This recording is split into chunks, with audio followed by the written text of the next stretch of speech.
Hello! In front of me I've got Nextbase Dashcam 622. In this video I'll show you how to manage date and time settings.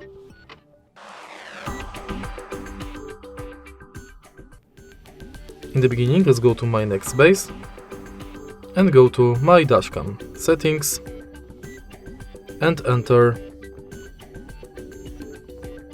date and time.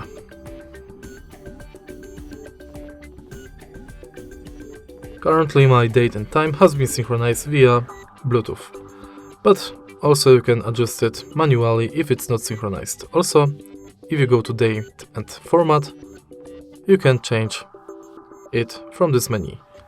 And that's it. If you find this video helpful, please leave a like, comment and subscribe.